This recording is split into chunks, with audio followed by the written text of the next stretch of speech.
c'est Lionel du coup et j'ai fait top 4 au WCQ de Verdun sur Doubs le week-end dernier avec le deck Dritron. Tout d'abord sur l'organisation par rapport au WCQ, j'ai trouvé que c'était quand même assez bien fait. Ça mérite d'être notifié. Après du coup pour le deck profile, j'ai décidé de jouer 3 alpha, qui est la meilleure tuto du deck pour aller tutoriser Ben 10 et partir sur les combos. 3 Zeta, tuto la magie rituelle. 3 Delta, parce que dans la version je joue pas mal de rituels. Et du coup on a souvent des rituels en main, et Delta, là où avant c'était un peu une carte morte parce qu'on manquait de rituels en main, là ça trouve son intérêt et on peut piocher un, donc c'est assez fort. Et 3 Gamma. Du coup j'ai maximisé le ratio des meilleurs Dritrons pour éviter de briques en fait, tout simplement. Ensuite forcément la magie rituelle x1 c'est largement suffisant. Quand on go first on la résout 2 fois et en général on a un board assez conséquent. Un Fafnir, toujours pour augmenter le nombre de Dritrons, parce que Fafnir donne accès à Nova qui nous permet de spé directement un Dritron du deck. Et enfin 3 Cyberurgence, pareil pour donner accès à n'importe quel nom Dritron. Du moment qu'on a au moins 2 noms de Dritron en main, on peut partir en combo et ça nous lance la partie. Ensuite, la seule norme du deck, Devinerest, beaucoup trop fort, qui donne accès à des cartes de l'extra deck assez sympathiques comme Baron et d'autres synchros sur lesquels on peut accéder.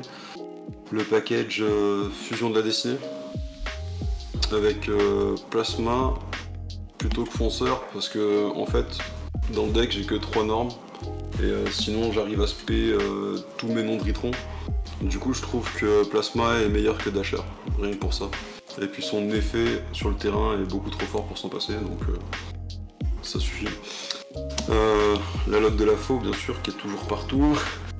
Et l'extender qui est Elf, Valkyrie du chaos. Et on va chercher à le tutoriser avec Ben 10 parce que dans la loupe qu'on fait avec les mégalithes qui vont arriver juste après, on arrive à résoudre 2 fois Ben 10. Donc en fonction des mains, soit on a déjà Diviner en main et la première fois qu'on résout Ben 10 on va chercher la Valkyrie du chaos. Et ensuite on va chercher la faux avec Ben 10 vu que c'est un elfe. C'est un des seuls archétypes qui peut aller tutoriser comme ça. Et on n'est pas obligé de passer par Dagda en fait. Si jamais l'adversaire attend Dagda pour faire quelque chose, bah en fait c'est trop tard. Du moment qu'il a dit ok pour la résolution de Ben 10, on accède directement à la faux. Du coup dans les rituels j'ai choisi de jouer Ben 10, Ophiel, Pool, Météonis Dritron et un deuxième full qui doit être. Et un deuxième full qui doit être quelque part. J'ai choisi de jouer full à 2 dans l'idée parce que je le trouve meilleur que Ophiel pour jouer sous Nibiru, parce qu'en fait dès qu'on va l'invoquer ça va être souvent notre 5ème summon et on a déjà Gamma dans le cimetière, ce qui fait que full nous permet de récupérer Ben 10 et si on se prend Nib sur ce timing, et bah du coup on peut repartir en combo en faisant Gamma cost Ben 10 et on fait que du plus en fait derrière. Et Météonis qui est beaucoup trop fort pour s'en passer parce que si jamais on se prend nous-mêmes la lock de la faux, au moins je peux invoquer un gros boss monster à 4000 d'attaque et je peux battle une fois tous ces monstres.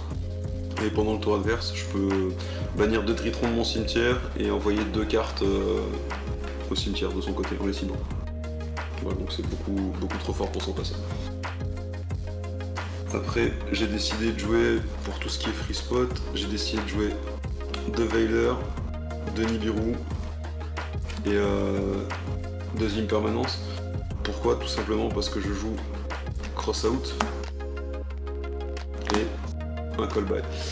Pourquoi jouer Cross Out? Parce que j'ai décidé que. Enfin, j'ai remarqué que à chaque fois que je perdais des games, c'est parce que je me prenais une combinaison de ces 2 entraps. Soit Veiler Nibiru, soit Imper Nibiru. Et du coup j'ai décidé qu'avec avec Cross Out, on cross out le Nibiru adverse. Et du coup bah en fait son Veiler est mort en main. Parce qu'en général ce qu'on fait c'est qu'on invoque Baron. Et Baron nous sert à justement outrepasser Nib. Et ensuite on se prend le Veiler. Ce qui fait que là au moment où il déclare Nib, je déclare Cross Out. Et en fait le Veiler qu'il avait en main, qu'il gardait pour la Baronne, ne lui aura servi à rien pendant mon tour en fait. Maintenant c'est trop tard, j'ai déjà invoqué tout ce qu'il fallait. Ouais, donc ça c'est la spécificité, parce qu'en général on préfère jouer drop late main avec un peu moins de hand trap, et on joue pas du tout cross out. Mais j'ai trouvé que là dans le format c'était intéressant de la jouer. Et après j'ai fait le choix de pas jouer H, même si je savais qu'il allait avoir dual base et ainsi de suite. J'ai préféré maximiser, je me suis dit au pire si je tombe sur ces deux hand trap là, Veiler plus Nib ou Imperm plus Nib, c'est la meilleure combinaison possible plutôt que H et Nib ou Veiler Nib. Et un call buy parce que call buy est beaucoup trop fort pour enlever les DPE adverses. Et fusion de la destinée à 1 parce que je veux absolument passer par près de la plante. Et que à 2 après c'est potentiellement, ça reste une brique quoi, une fois qu'on avait déjà fait la fusion. Côté synchro, je joue la baronne de fleurs. Ça c'est pour esquiver Nib. Héros de la lumière d'arc, beaucoup trop fort pour les tutos en général de la partie mégalith, pour continuer de combo. Ensuite, 2 Fafnir, parce qu'on a toujours besoin de 2, c'est toujours une bonne carte au grind, et de toute façon on peut pas s'en passer. Un résident des abysses, à voir s'il va rester, parce qu'au final je pense que c'est peut-être pas la carte la plus opti, et que sur tout le tournoi je l'ai résolu qu'une seule fois, enfin j'ai fait full loop qu'une seule fois, et au final il a pas été hyper décisif, donc je pense que je vais changer ça pour une autre carte. Le package Zeus du coup, qu'on fait avec Fafnir, c'est Dafana, Exos du coup. Ensuite la partie fusion, on va se retrouver avec Dragoon, Entes et DPE. Pourquoi jouer les deux? Parce qu'en fait, si je gagne le Death Roll, je pars directement sur Phoenix et la lock de la faux. Comme ça, l'adversaire ne joue pas. Et pour le go second, on va voir après dans mon side, j'ai les pièces qui manquent pour Dragoon et du coup j'enlève la faux aussi. Et ce qui fait que Go First il a vu mon DPE, donc il s'attend à DPE, il s'attend potentiellement à une faux, il peut side en fonction de ça. Mais en fait j'ai plus les pièces et je fais Dragoon. Et Dragoon est beaucoup trop fort et à lui tout seul il permet de voler des games parce que ne serait-ce que s'il y a 2 monstres à 3000 sur le terrain, son effet de burn de 3000 ça fait déjà 6000 et une battle à 3000 c'est fini. Et personne s'y attend et comme ils ont vu des PE ils ont du mal à le gérer en fait. Et après forcément lien Kuribo qui est beaucoup trop fort, ça nous permet d'envoyer nos Dritrons depuis le terrain au cimetière et de refaire la loupe pour faire du card advantage. Près de la plante, forcément pour DPE. Et là j'ai choisi ensuite, donc j'ai fait Dagda. Dagda on n'en a pas spécialement besoin dans l'optique vu qu'on peut chercher la faux avec Benten. Mais ce qui nous intéresse c'est pouvoir en fait utiliser le deuxième effet de Dagda. Si par exemple au premier tour j'ai été tutorisé la faux, pendant mon tour à moi, je peux faire Dagda, le détruire pendant le tour adverse et spé directement la faute depuis le cimetière et elle aura le même effet que la première fois en fait, vu qu'elle a été spé depuis le cimetière. Et ensuite, IP Mascarena et Avramax. Du coup, pourquoi Avramax à la place de épée Borel? Parce que j'ai considéré que du coup, Avramax était meilleur dans le sens où il était inciblable. Avec IP, il est indestructible par effet de carte. Et c'est plus l'aspect contrôle. Quand il est géré, renvoyé au cimetière ou renvoyé autre part, je peux cibler une carte sur le terrain et la renvoyer. Je peux mélanger une carte sur le terrain dans le deck. Du coup, ça me fait quand même, je peux quand même gérer quelque chose avec. Et pour le match-up SS par exemple, vu qu'il est inciblable, bah, du coup toutes les magies c'est mort, c'est comme un Dragoon de toute façon. Donc c'est compliqué pour SS et c'est compliqué pour pas mal de choses. Dracobac par exemple qui cible, du coup bah, il est pas ciblable. Donc je peux quand même garder un gros body sur le terrain, et il aura du mal à le passer.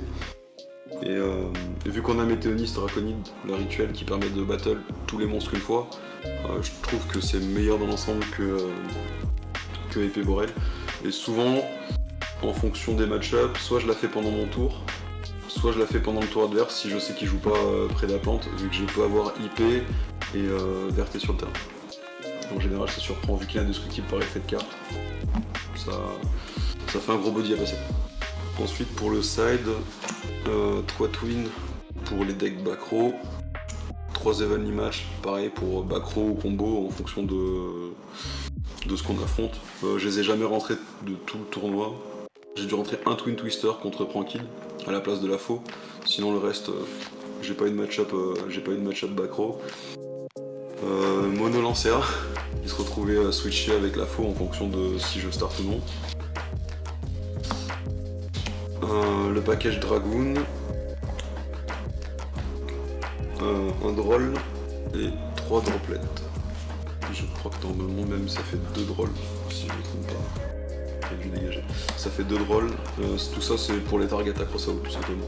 Si je changeais 2 Veiler pour 2 drolls, ça se passait plutôt bien en fonction des match-ups, et en général quand j'allais go second je rentrais ces 6 là. Et avec la faux, soit je rentrais une Lancea ou un drôle, ça dépendait du match-up. Et voilà, c'est tout pour mon deck profile. Donc je suis bien content de ma performance pour un premier WCQ. Ben, après du coup à l'issue des rounds, je finis 7ème. Et pour le top 8, ben, ça c'est le match que t'as filmé. Pour le top 8, j'affronte un Phantom Knight.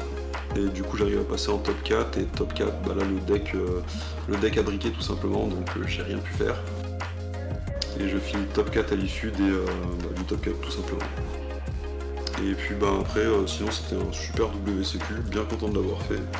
Et il y avait une organisation assez sympathique, donc ça fait plaisir de rejouer en face au lieu de rejouer en remote.